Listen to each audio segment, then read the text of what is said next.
हर जगह अपनी सफाई देना बंद कर दीजिए।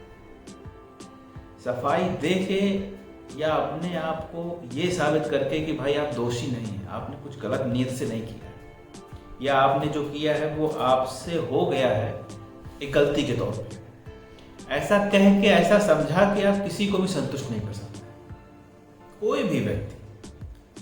कोई भी व्यक्ति इस समाज में कभी आपके द्वारा समझाने से संतुष्ट नहीं होता है, आपसे सेटिस्फाइड नहीं होता है, आपकी बात को समझता नहीं है। फिर वो समझता कैसे है? समझता वो अपनी बुद्धि से।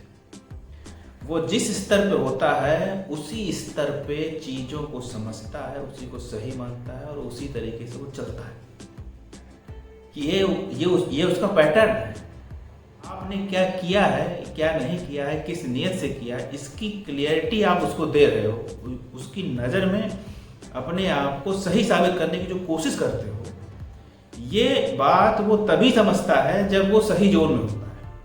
आप देखिए इस बात को कि दो चीज़ें ऐसी हैं जो ज़्यादातर आप गलत ही करते हैं। पहली चीज़ ये है कि आप हमेशा अपने आप को सही, आप सही हैं या आपने सही किया है या आप अनजाने में कर गए हैं ये काम, ये सब बताने की कोशिश करते हैं आप सभी पर्सन, या फिर आप अपने आप को सही साबित करने की कोशिश करते हैं, या आप अपनी सफाई देते हैं कि आपने किस नियत से कोई काम किया है। दूसरी बात यह है कि किसी की बात का आप बुरा मान जाते हैं। आपको बुरा भी नहीं मानना चाहिए। अगर कोई व्यक्ति कुछ बुरा भला आपको कह रहा है तो वो अपने बुद्धि के स्तर से आपको समझ रहा है। अब वो वही कहेगा, वही सुनेगा, वही पसंद करेगा जो उसका स्तर है बुद्धि का। इसलिए हर किसी की बात को या किसी की बात को बुरा मानने की बिल्कुल जरूरत नहीं होती। इसी तरीके से हर बात का, हर काम का, हर विचार का जो क्लियरिटी है, जो सफाई है, उसको कहते हैं कि सफाई देना अपनी बात की, कि आपने किस नियत से किया है, आपने कुछ गलत नहीं सोचा है, आप सही हैं, ये बात आप बताइए मत। अगर आप सही हैं तो आप सही हैं, इसको एक्सेप्ट कर लीजिए। आपने सही नियत से काम किया तो सही नियत से काम किया है, ये बात आप जानते हैं, इस बात को स्वीकार करिए अंदर से। वही बातों को जो बिल्कुल क्लियरिटी से समझ लिया है, जान लिया है, उसके साथ क्या होता है? उसके साथ ये होता है कि अगर वो गलती करता है तो उसको ये पता होता है कि ये मैंने गलती की है, तो फिर वो एक्सप्लेन नहीं करता है कि भाई ये गलती हो गई है, देखो बुरा मत मानना, या देखो कुछ ऐसा वैसा मत समझ लेना इस बात को। ऐसा नहीं करता है, वो सीधे सॉरी बोलता है, क्योंकि उसको पता है उसने गलत कर दिया है। और अगर उसने गलत नहीं किया है, वो दोषी नहीं है, उसने अनजाने में कुछ किया है, तो वो उसकी सफाई भी नहीं देगा।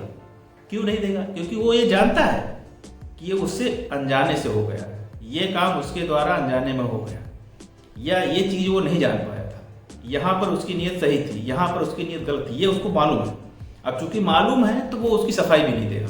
दुनिया में बहुत कम प्रतिशत है जो लोग आपकी बात जो आप कहते हैं उसको एज इट इज मान लेते हैं। बहुत कम लोग, बहुत कम परसेंटेज होता है, और उसमें भी पर्सनालिटी टू पर्सनालिटी चीज़ें वेरी करती हैं। अगर कोई बड़ी पर्सनालिटी कोई बात कहता है तो उसको मानने वाले, सुनने वाले, वैल्यू देने वाले बहुत सारे लोग, संख्या उनकी ज़्यादा हो सकती है। कम पर्सनालिटी है, कोई ऐसा है जिसकी जो अभी उतना चर्चित नहीं है या जिसको लोग उतना नहीं जानते, अगर वो ये बात कहता है तो हो सकता है उसको मानने वाले, उसको सुनने वाले, उसको पसंद करने वाले लोग कम संख्या में। लेकिन इन दोनों ही स्थितियों में ये जरूरी नहीं है कि जिस व्यक्ति को लोग ज़्यादा जान रहे हैं, ज़्यादा मान रहे हैं, ज़्यादा सुनना पसंद कर रहे हैं, उसकी बात सही ही हो। और ऐसा भी जरूरी नहीं है कि ऐसा व्यक्ति जो बिल्कुल नॉर्मल पर्सन है, जो बिल्कुल साधारण सा नागरिक है, अगर वो कोई बात कह रहा है तो उसकी बात गलत ही हो, या उसकी बात में कोई इंपॉर्टेंस ना हो, या उसकी बात में कोई लॉजिक ना हो। ऐसा भी नहीं है।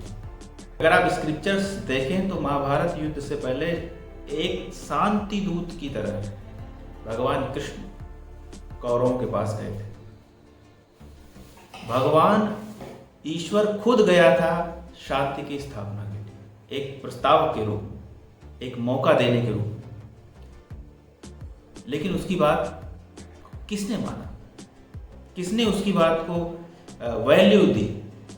ये अलग बात है कि हो सकता है ईश्वर की ही इच्छा रही हो, ये हो सकता है, संभव हो।